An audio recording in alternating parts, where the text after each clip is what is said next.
Shalom saudara yang siap Tuhan, kita merasakan hadirat Tuhan kembali pada hari ini, di mana kerinduan kita untuk memuji muliakan Tuhan, pas kenaikan Dia ke arah surga dan mencurahkan roh kudusnya bagi kita semua.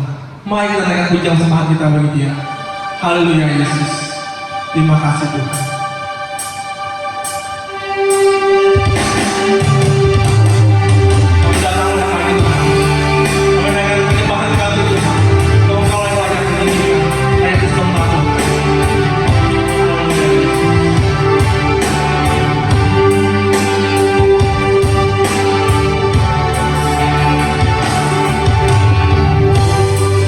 Ku menyembah dalam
Haleluya. Mari kita semua bersuka cita dalam Tuhan atas kebesaran Tuhan, mujizat yang terjadi bagi kita semua. Karena dia naik bagi kita dan cara Roh Kudusnya bagi kita semua. Haleluya Yesus. Mari kita sama-sama yang pujian kita. Ambil baru berjalan Tuhan ini. Haleluya.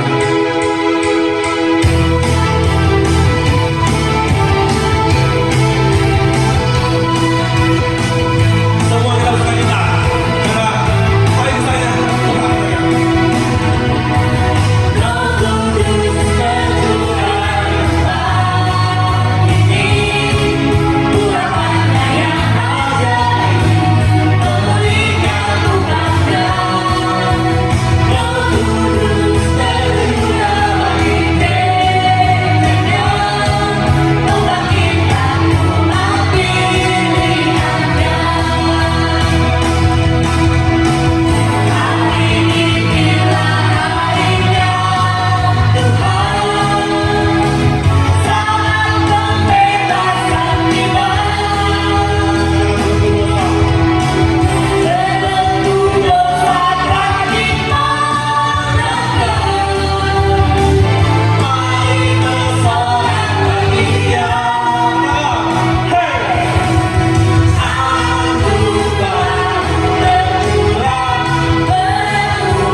Terima kasih Tuhan.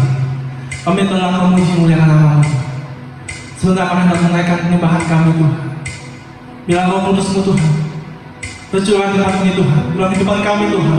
Dimanapun saudara kami melakukan online ini Tuhan, kepada online ini Tuhan, kami percaya Tuhan, Roh Kudus terus berkarya dalam kehidupan mereka Tuhan. Terima kasih Tuhan. Kami percaya Tuhan pada hari ini Tuhan, yang sakit Kau sembuhkan Tuhan. Kami percaya Tuhan, rinduan mereka sekarang mereka berbagi Tuhan. Kau lakukan kuasa Tuhan, mujizat-Mu Tuhan dalam kehidupan mereka Tuhan Yesus. Biar kenaikan-Mu Tuhan dalam surga Tuhan, kami rasakan Tuhan, sekarang sampai selama-lamanya Tuhan Yesus. Haleluya Yesus.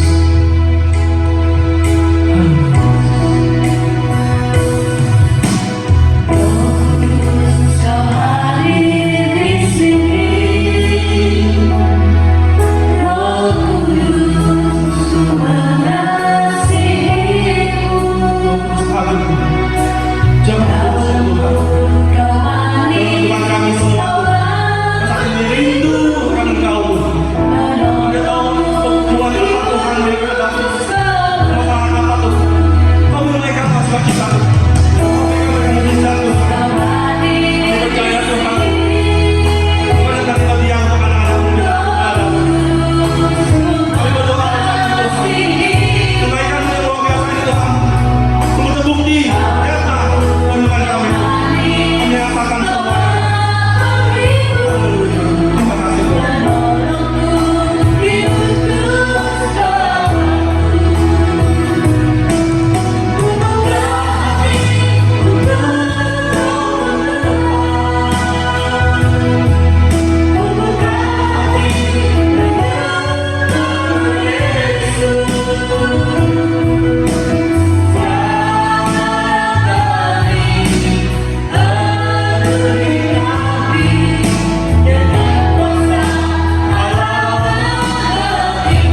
Kami sangat kepada hamba-Nya demi firman Tuhan. Silakan. Haleluya Yesus. Selamat pagi, selamat kita bertemu kembali di dalam ibadah online pada pagi hari ini. Dan khususnya hari ini kita dalam rangka memperingati hari kenaikan Tuhan Yesus ke sorga. Puji Tuhan, terima kasih banyak pada Pembala Sidang GBI Taman Surya 1 yang mempercayakan untuk saya menyampaikan kebenaran firman Allah pada pagi hari ini. Firman Allah pada pagi hari ini kita akan melihat mengenai tentang kenaikan Tuhan Yesus ke sorga. Mari Bapak Ibu Saudara sekalian kita buka Alkitab kita yang terdapat di dalam kitab Kisah Para Rasul pasal 1 ayat 8 sampai yang ke-11. Demikian bunyi firman Tuhan. Tetapi kamu akan menerima kuasa kalau Roh Kudus turun ke atas kamu. Dan kamu akan menjadi saksiku di Yerusalem dan di seluruh Yudea dan Samaria dan sampai ke ujung bumi. Sesudah ia mengatakan demikian, terangkatlah ia disaksikan oleh mereka, dan awan menutupnya dari pandangan mereka. Ketika mereka sedang menatap ke langit waktu ia naik itu, tiba-tiba berdirilah dua orang yang berpakaian putih dekat mereka. Dan berkata kepada mereka, "Hai orang-orang Galilea, mengapakah kamu berdiri melihat ke langit? Yesus ini yang terangkat ke sorga meninggalkan kamu, akan datang kembali dengan cara yang sama, seperti kamu melihat dia naik ke sorga." Bapak Ibu Saudara sekalian yang saya kasihi di dalam Tuhan, firman Allah berkata bahwa sebelum Yesus terangkat ke sorga, Yesus berkata kepada murid-murid bahwa kamu akan menerima kuasa kalau Roh Kudus turun ke atas kamu. Nah, di sini ada satu pesan yang Yesus sampaikan, di mana bahwa murid-murid akan dipakai oleh Tuhan untuk menjadi saksi-saksinya. Tetapi Yesus berkata bahwa hendaknya kamu dipenuhkan oleh kuasa Roh Kudus. Supaya kalau kamu dipenuhkan oleh kuasa Roh Kudus, maka murid-murid akan menerima kuasa dan menjadi saksi-saksi Tuhan yang luar biasa. Bapak Ibu Saudara yang saya kasih di dalam Tuhan, kita mau coba lihat juga di dalam kitab Lukas pasal 24. Lukas pasal 24 ayat 50 yang berkata demikian. Lalu Yesus membawa mereka keluar kota sampai dekat Betania. Di situ ia mengangkat tangannya dan memberkati mereka. Dan ketika ia sedang memberkati mereka, ia berpisah dari mereka dan terangkat kepadanya. Ayat 52, mereka sujud menyembah kepadanya, lalu mereka pulang ke Yerusalem dengan sangat bersukacita. 53, mereka senantiasa berada di dalam bait Allah dan memuliakan Allah. Nah, saudara, jadi Yesus terangkat ke sorga. Alkitab menjelaskan Yesus terangkat ke sorga di bukit yang disebut Bukit Zaitun, di luar kota Yerusalem dekat Betania. Dan ketika ia sedang memberkati mereka, ia berpisah dari mereka dan terangkat ke sorga. Jadi Bapak Ibu Saudara sekalian, kita lihat bahwa Yesus berpesan kepada murid-murid dan memberkati mereka. Dan kita berkata ketika Yesus sedang memberkati mereka, ia berpisah dan terangkat ke sorga. Dan sebagaimana Alkitab katakan, sebagaimana Yesus terangkat ke sorga, demikian pun sebentar Yesus akan datang dengan cara yang sama, kata firman Allah. seperti kamu melihat dia naik ke sorga. Bapak Ibu Saudara yang saya kasih di dalam Tuhan, bahwa Alkitab sudah menggenapi hampir seluruh pelayanan dan pekerjaan yang Yesus lakukan. Mulai dari kelahiran Yesus 2000 tahun yang lampau, kelahiran Yesus itu sudah digenapi.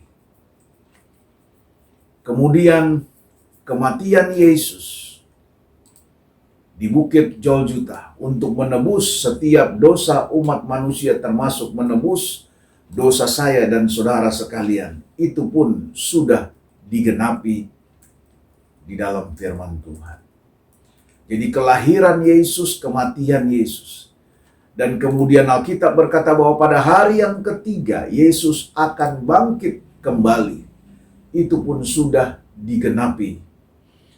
Dan setelah Yesus bangkit, maka Yesus masih berada selama 40 hari di bumi sebelum dia naik ke surga. Dan selama Yesus ada di bumi, Yesus menyampaikan kebenaran firman Allah. Dan kemudian Yesus naik ke surga, terangkat ke surga. Dan itu pun sudah digenapi. Dan yang terakhir, yang belum digenapi, tetapi saya percaya pasti akan digenapi, yaitu kedatangannya kembali kedua kali ke dalam dunia ini. Jadi sekali lagi, Bapak Ibu Saudara yang saya kasih di dalam Tuhan, kelahiran Yesus sudah digenapi, kematian Yesus sudah digenapi, kebangkitan Yesus sudah digenapi, dan kenaikan Yesus ke surga sudah digenapi, dan tinggal satu kali lagi, yaitu kedatangannya sebagai Raja di atas segala raja, dan itu pasti akan digenapi. Nah, Bapak Ibu Saudara sekalian, sebelum kita masuk lebih jauh di dalam kebenaran firman Allah, ada satu ayat yang akan saya bacakan di dalam persoalan di dalam kaitan hubungannya dengan kenaikan Tuhan Yesus ke surga,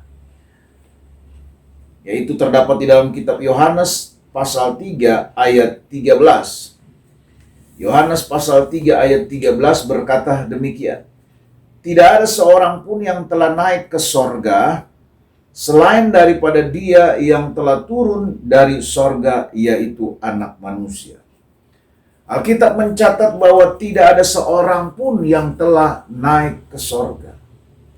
Dengan kata lain, kita mau katakan bahwa apabila ada manusia yang berkata bahwa dia pernah naik ke sorga, atau mungkin ada kesaksian-kesaksian yang berkata bahwa seseorang pernah naik ke sorga, saya mau ingatkan lewat firman Allah pada pagi hari ini, bahwa Alkitab berkata tidak ada seorang pun yang telah naik ke sorga selain daripada Yesus. Jadi menjelang akhir zaman, menjelang kedatangan Yesus, kita akan banyak mendengar segala sesuatu yang mungkin belum tentu sesuai dengan firman Allah. Bahkan bisa menyesatkan perjalanan orang-orang percaya atau umat-umat Tuhan. Itu sebabnya saya ingatkan bahwa apabila kita mendengar ada seseorang yang berkata dan bersaksi bahwa dia pernah naik ke sorga, maka saya mau katakan itu tidak sesuai dengan firman Allah. Karena firman Allah berkata dalam Yohanes 3 ayat 13, tidak ada seorang pun yang telah naik ke sorga selain daripada dia yang telah turun daripada sorga. Puji Tuhan. Nah, Bapak Ibu Saudara sekalian, Yesus telah naik ke sorga. Apa tujuan Yesus naik ke sorga? Yang pertama, tujuan Yesus naik ke sorga adalah menyediakan tempat bagi murid Yesus, menyediakan tempat bagi orang-orang percaya. Kita lihat di dalam kitab Yohanes pasal 14 ayat 2 dan 3. Yohanes 14 ayat 2 dan 3 berkata demikian. di rumah Bapakku banyak tempat tinggal.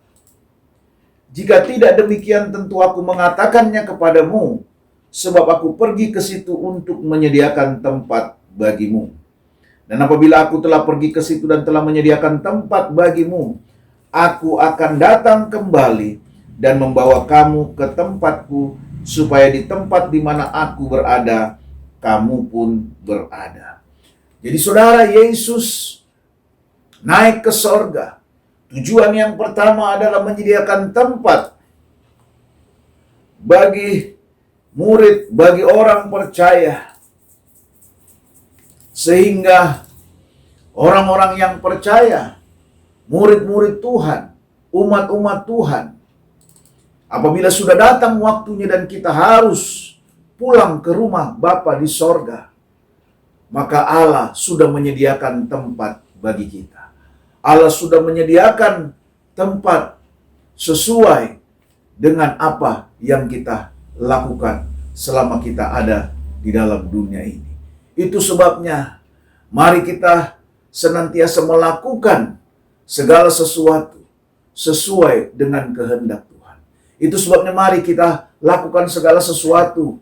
Kalau Tuhan masih izinkan kita ada sampai hari ini, Tuhan masih izinkan Bapak, Ibu, Saudara hidup sampai hari ini, bahkan penyertaan Tuhan sempurna di tengah-tengah wabah pandemi saat ini. Tuhan menyertai kita semua. Mari kita gunakan waktu yang ada, agar waktu yang ada itu kita gunakan dengan baik untuk menyaksikan perbuatan-perbuatan Tuhan yang besar, untuk menyenangkan hati Tuhan, untuk melakukan segala yang Tuhan inginkan di dalam hidup kita.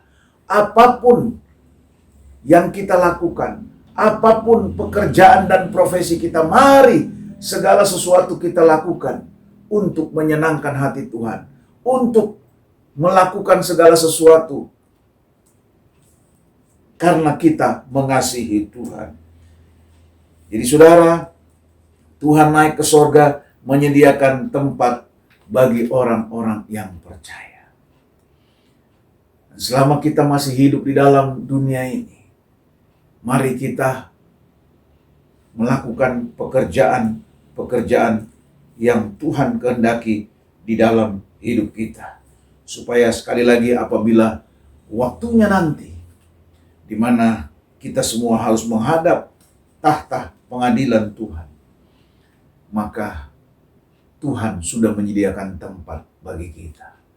Satu tempat di mana tidak ada lagi tangisan. Satu tempat di mana tidak ada lagi kesusahan. Yaitu di sorga yang penuh dengan sukacita. Di sorga yang penuh dengan damai sejahtera.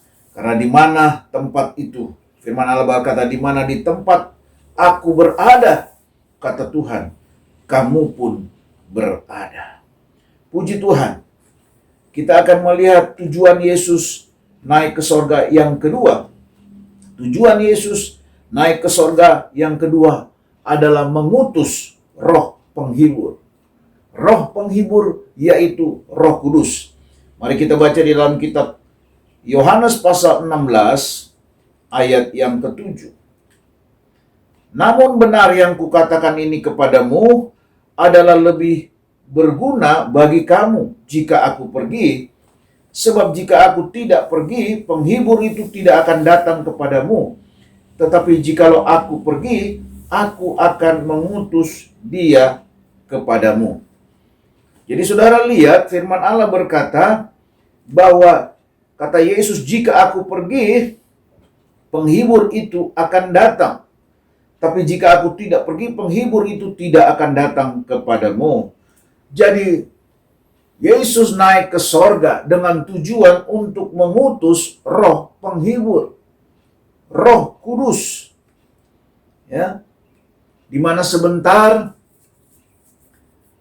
mulai besok kita akan masuk di dalam peringatan hari ketuangan Roh Kudus. Selama 10 hari kita memperingati hari ketuangan Roh Kudus. Dan sampai pada hari yang ke-10 atau hari yang ke-50 kalau kita hitung dari ketika Yesus berada di dalam dunia ini, yang disebut hari ke-50 itu adalah hari Pentakosta, hari pencurahan dan ketuangan Roh Kudus. Nah, Bapak Ibu Saudara, Yesus naik ke sorga tujuannya adalah untuk mengutus Roh Penghibur. Bapak Ibu Saudara sekalian, di dalam kita mulai memperingati besok hari pencurahan Roh Kudus selama 10 hari. Hari ketuangan Roh Kudus. Alkitab memang sudah mencatat bahwa hal itu sudah terjadi. Hari pencurahan Roh Kudus. Tetapi lewat firman Allah pada pagi hari ini mengingatkan kembali kita bahwa di dalam mengingat dan memperingati kembali hari kenaikan Tuhan Yesus ke sorga dan kemudian hari ketuangan Roh Kudus, mengingatkan kita orang-orang percaya umat Tuhan agar kita senantiasa hidup dipenuhkan oleh kuasa Roh Kudus, agar kita senantiasa hidup berjalan seturut dengan kehendak daripada Roh Kudus. Itu sebabnya Bapak Ibu Saudara yang saya kasih di dalam Tuhan, di dalam memperingati hari ketuangan Roh Kudus sebentar dan sampai hari ke-50 atau hari ke-10 yang disebut dengan hari Pentakosta, mari kita gunakan waktu kita untuk kita bersekutu dengan Tuhan, untuk kita semakin intim dengan Tuhan, karena kita tidak bisa hidup tanpa pimpinan Roh Kudus, kita tidak bisa hidup tanpa kuasa Roh Kudus, karena kedagingan manusia ini begitu kuat. Kedagingan manusia seringkali dapat membuat manusia itu jauh daripada Tuhan. Dan hanya Roh Kuduslah yang mampu untuk menuntun kita, untuk semakin hari kita berjalan semakin dalam kebenaran firman Allah. Jadi kalau ada Bapak Ibu Saudara jemaat Tuhan, umat Tuhan, saya mau katakan yang belum dipenuhkan oleh kuasa Roh Kudus, mari dekatkan dirimu kepada Tuhan. Mari ambil waktu senantiasa. Seperti Tuhan berkata kepada murid-murid, tunggu di kamar loteng Yerusalem. 120 orang murid menunggu di kamar loteng Yerusalem selama kurang lebih 10 hari. Sampai pada hari ke-50 atau hari Pentakosta, Alkitab mencatat dan berkata, mereka semua dipenuhkan oleh kuasa Roh Kudus. Dan mereka berbahasa roh. Mereka berbicara dalam berbagai-bagai bahasa, kata firman Allah. Nah, itu sebabnya di dalam kesempatan ini saya kembali mengingatkan kepada kita semua pentingnya untuk kita hidup di dalam kepenuhan Roh Kudus. Pentingnya untuk kita hidup berjalan dalam tuntunan kuasa Roh Kudus. Karena Roh Kuduslah yang akan memampukan kita untuk kita berjalan di dalam dunia ini, untuk kita dapat memimpin hidup kita, memimpin keluarga kita dari kebenaran kepada kebenaran, seturut dengan kehendak Tuhan. Puji Tuhan, itulah tujuan Yesus yang kedua, saudara. Agar kita senantiasa mau berserah untuk dituntun oleh kuasa Roh Kudus. Karena ketika Roh Kudus ada dalam hidup kita, seperti ayat tadi berkata, kamu akan menerima kuasa kalau Roh Kudus turun ke atas kamu. Satu contoh saya berikan. Petrus, murid Yesus, ketika dia belum dipenuhkan oleh kuasa Roh Kudus, menjelang Yesus mengalami penderitaan, menjelang Yesus akan disalib di Bukit Golgota, Yesus berkata bahwa Petrus, sebelum aku disalibkan, bahkan diingatkan sebelum ayam berkokok, maka engkau akan menyangkal aku 3 kali. Petrus dengan lantangnya berkata, tidak Tuhan, aku siap mati untuk Tuhan. Aku akan berada terus di samping Tuhan. Tapi Tuhan kembali ingatkan bahwa sebelum ayam berkokok engkau akan menyangkal aku 3 kali.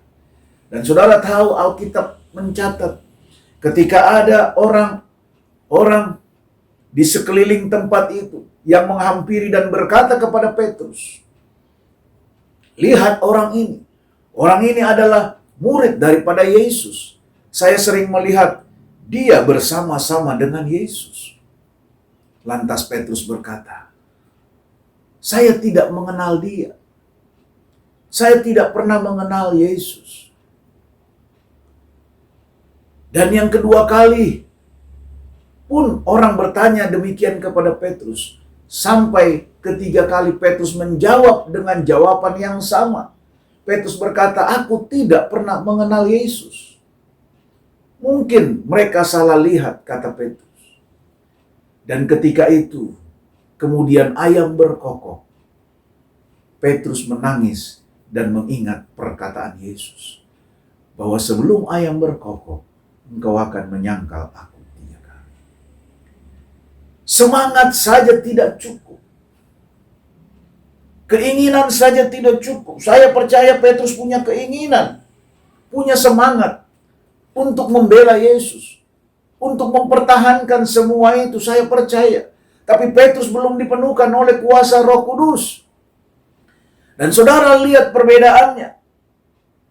Ketika Petrus di dalam kisah para rasul, di mana kisah para rasul berkata ketika Petrus diperhadapkan kepada sidang pemimpin Yahudi tua-tua. Kisah para Rasul 4 ayat 8 berkata, maka jawab Petrus penuh dengan Roh Kudus, hai pemimpin-pemimpin umat dan tua-tua. Ketika Petrus ditanya di dalam sidang itu, Petrus ditanya demikian, dengan nama siapakah dan dengan kuasa manakah atau dalam nama siapakah kamu bertindak demikian? Di dalam sidang mahkamah itu, agama, Petrus dan Yohanes dihadapkan kepada sidang itu dan ditanya, dengan kuasa manakah atau dalam nama siapakah kamu bertindak? Petrus penuh dengan Roh Kudus berkata bahwa dalam nama Yesus Kristus orang Nazaret yang telah kamu salibkan, tetapi yang telah dibangkitkan Allah dari antara orang mati, bahwa oleh karena Yesus itulah orang ini berdiri dengan sehat sekarang di depan kamu. Petrus dengan lantangnya menjawab karena penuh dengan Roh Kudus. Petrus tidak memiliki ketakutan, tapi Petrus menjawab dengan lantang.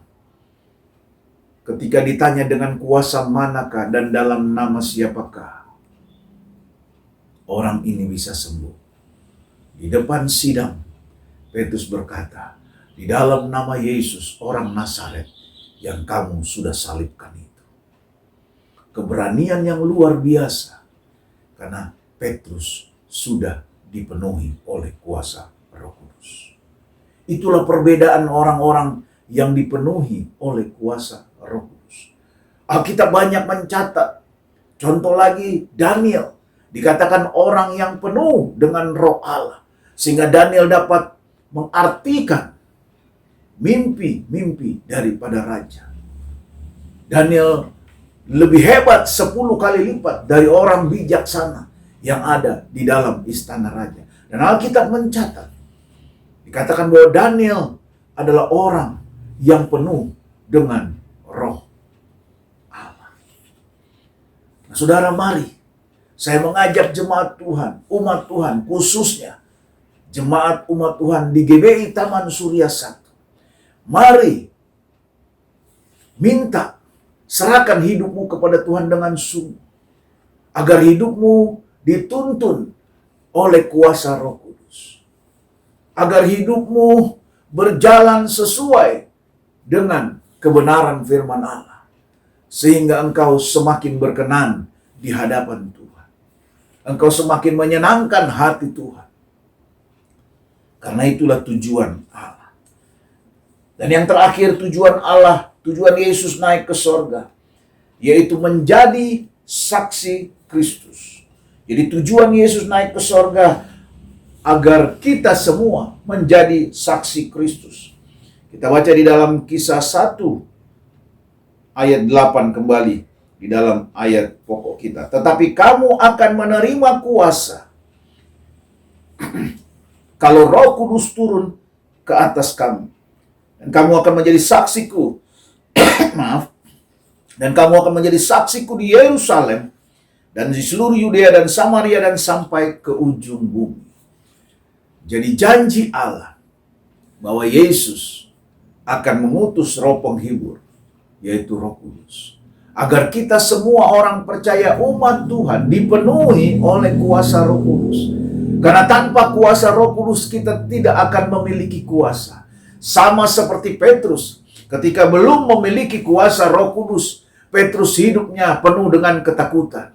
Semangatnya ada untuk membela Yesus, tapi ketika orang bertanya dan menyudutkan dia dengan pertanyaan bahwa Yesus adalah murid Tuhan, dia berkata, aku tidak pernah mengenal Yesus. Tapi orang yang sama, Petrus, ketika dipenuhkan oleh kuasa Roh Kudus dan ditanya di sebuah sidang yang sangat mengerikan, dia menjawab dengan lantang, yaitu bahwa dia membela nama Yesus. Dia berkata dengan kuasa, dan di dalam nama Yesus orang Nazaret yang sudah kamu salibkan itu, orang ini sembuh. Saudara lihat begitu luar biasa kuasa Roh Kudus dalam kehidupan kita.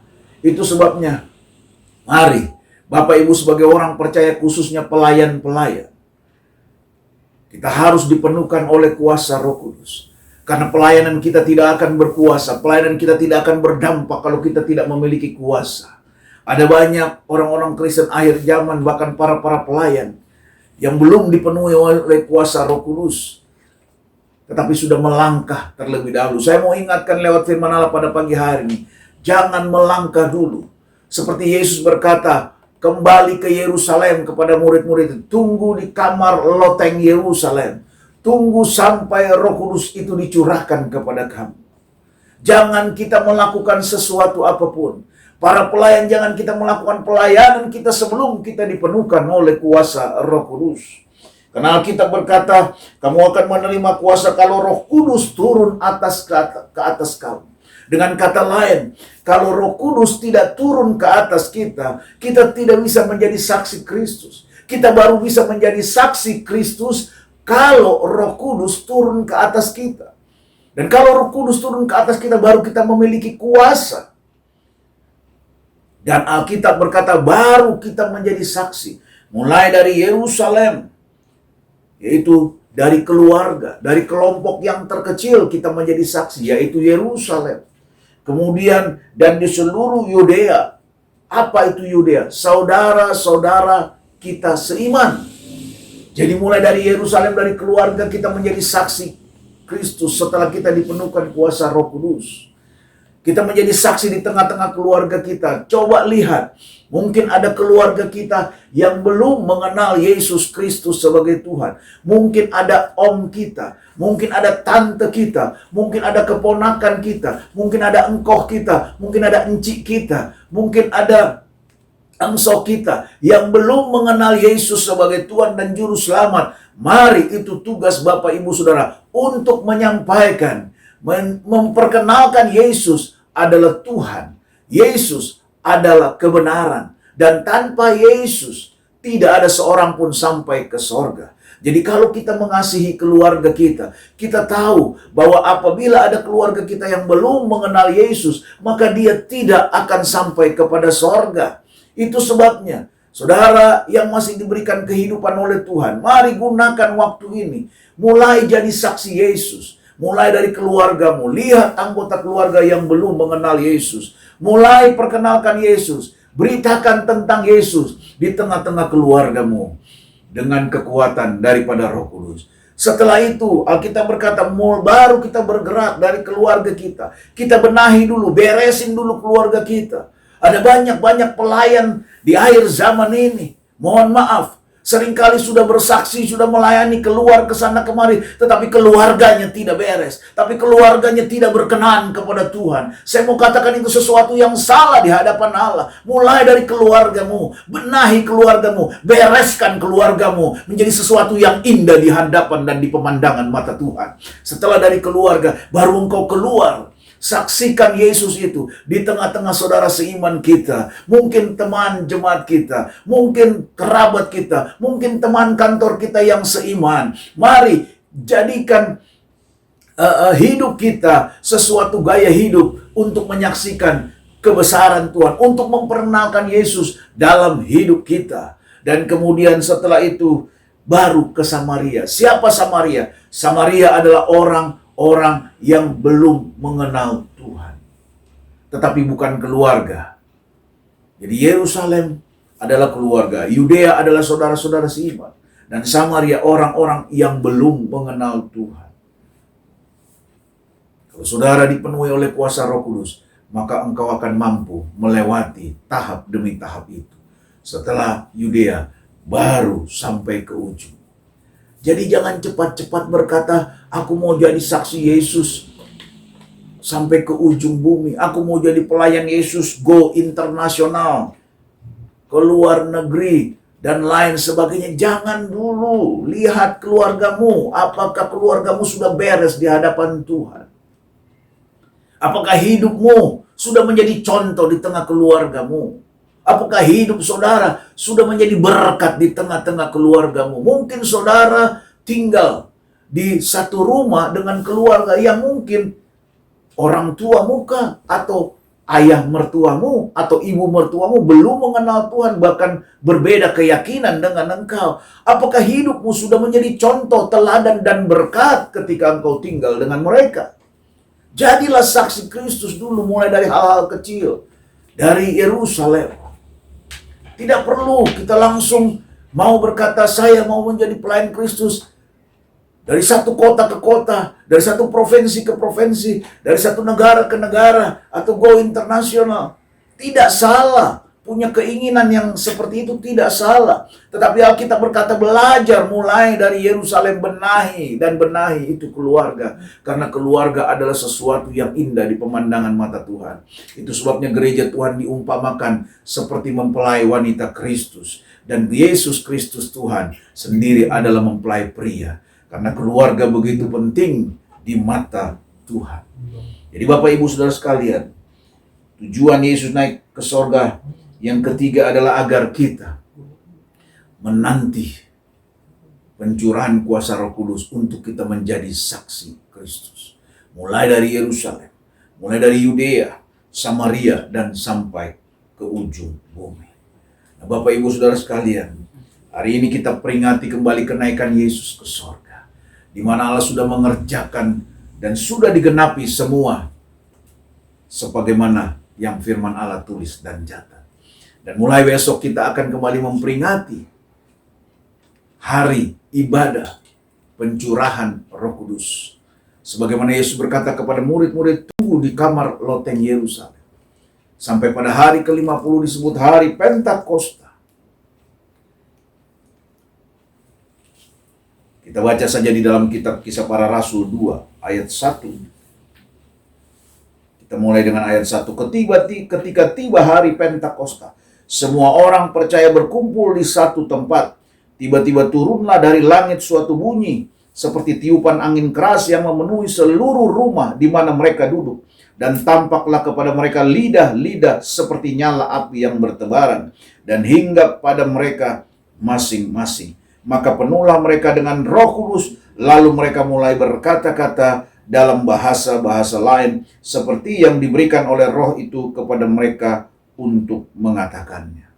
Jadi Bapak Ibu Saudara, ketika tiba hari Pentakosta, hari ke-10 dari penantian murid-murid di kamar loteng Yerusalem, atau hari ke-50 dari ketika Yesus bangkit dan berada di dalam dunia, disebut hari Pentakosta, maka semua orang percaya dipenuhkan oleh kuasa Roh Kudus. Jadi saya ulangi, Tiga tujuan Yesus naik ke sorga: yang pertama menyediakan tempat bagi kita, yang kedua mengutus roh penghibur atau Roh Kudus, yang ketiga agar kita menjadi saksi Kristus, agar kita menjadi saksi Yesus. Mari Bapak Ibu Saudara sekalian, biarlah kita mau menyerahkan hidup kita sungguh kepada Tuhan. Kita mau dipimpin oleh Roh Kudus. Kita mau dipenuhkan oleh kuasa Roh Kudus. Kita berkata seorang yang bernama Daniel adalah orang yang penuh dengan Roh Allah. Di mana Daniel ketika dicoba, diadu dengan pemuda-pemuda selama 10 hari untuk membuktikan apakah Daniel tetap sehat, apakah Daniel tetap cerdas, apakah Daniel tetap seperti yang diharapkan. Maka pihak istana mengadakan pengujian kepada Daniel dan kepada 3 orang kawan Daniel dengan pemuda-pemuda yang ada di istana. Di mana pemuda-pemuda yang ada di istana diberi makanan dan minuman raja. Tetapi Daniel berkata, biarkanlah aku minum air putih dan makan sayuran. Daniel tidak mau menajiskan dirinya dengan makanan dan minuman raja. Dan Alkitab berkata bahwa Allah menyertai Daniel. Sehingga walaupun Daniel hanya minum air putih dan makan sayur, setelah diuji selama 10 hari, maka didapati Daniel 10 kali lebih cerdas daripada orang-orang yang pintar yang ada di istana. Bahkan perawakan Daniel lebih baik dan kesehatan Daniel pun lebih baik. Bukan karena makanan dan minuman, tapi karena Roh Allah, karena kuasa Allah, karena Allah sendiri yang menyertai Daniel. Itu sebabnya Bapak Ibu Saudara, lewat ibadah hari kenaikan Tuhan, di mana Tuhan telah menyelesaikan semuanya. Tuhan telah menebus dosa kita di Bukit Golgota 2000 tahun yang lalu. Dan kita hidup saat ini oleh anugerah Tuhan. Kita hidup saat ini oleh kemurahan Tuhan. Itu sebabnya mari Bapak Ibu Saudara sekalian, jalani hidup ini dengan sungguh kepada Tuhan. Hargai setiap kehidupan dan anugerah yang Tuhan berikan bagi saudara pada pagi hari ini. Dan kita diingatkan agar kita berjalan senantiasa berserah dan minta dituntun oleh kuasa Roh Kudus. Dan mulai besok kita kembali memperingati peringatan Hari Ketuangan Roh Kudus, Hari Pencurahan Roh Kudus. Mari Bapak Ibu Saudara, serahkan dirimu kepada Tuhan, biar engkau senantiasa hidup dalam kebenaran firman-Mu, dan engkau akan berjalan semakin kuat dan semakin kuat untuk menyambut kedatangan Yesus, Tuhan dan Juru Selamat kita. Tuhan memberkati kita semua. Mari saya undang, kita tundukkan kepala kita. Kita mau berdoa untuk kebenaran firman Tuhan. Dan juga kita akan berdoa untuk pekerjaan Tuhan yang ada di tempat ini. Bapa kami yang ada di dalam sorga, Bapa yang kami panggil dan kami kenal di dalam nama Tuhan Yesus Kristus. Allah yang besar, Allah yang ajaib. Kami bersyukur, kami berterima kasih Tuhan. Kalau kami masih ada, kami masih bisa memuji menyembah Engkau. Kami masih dapat mendengarkan sebagian daripada kebenaran firman-Mu. Satu kesempatan hidup yang Tuhan berikan bagi kami, agar kami senantiasa bersyukur dan bersyukur buat apa yang Tuhan sudah beri sampai hari ini. Bahkan di tengah-tengah masih berlangsungnya wabah pandemi ini Tuhan, Engkau menyertai kami dengan sempurna. Engkau memberikan kami kekuatan dan kesehatan. Dan terima kasih banyak Bapa di dalam sorga, buat kesempatan pada pagi hari ini kami boleh kembali Tuhan diingatkan bahwa Engkau yang sudah mati dan bangkit bahkan naik ke sorga. Dan Tuhan juga yang berjanji akan mengirimkan Roh penolong, yaitu Roh Kudus-Mu. Mari Tuhan, kami mau serahkan hidup kami semua ke dalam tangan-Mu. Biar kiranya Tuhan sendiri yang memimpin kehidupan kami, kehidupan umat-umat-Mu yang ada di tempat ini Tuhan. Bahkan hamba-hamba-Mu yang ada di tempat ini senantiasa dipimpin oleh kuat kuasa Roh Kudus. Sehingga pekerjaan Tuhan di tempat ini semakin menyatakan kemuliaan Tuhan. Sehingga pekerjaan Tuhan di tempat ini semakin menceritakan perbuatan-perbuatan Allah yang besar. Dan memenangkan banyak jiwa bagi hormat kemuliaan nama Tuhan. Hamba berdoa secara khusus buat Bapak Gembala dan Ibu Gembala yang ada di GBI Taman Surya 1. Tuhan berkati dengan kekuatan kesehatan. Tuhan berkati pelayanan. Limpah dengan berkat daripada Tuhan. Limpah dengan jiwa-jiwa yang haus dan lapar akan kebenaran firman-Mu. Berkati pelayanan di tempat ini Tuhan. Sehingga semakin hari, semakin berkembang, semakin maju, semakin menyenangkan hati Tuhan.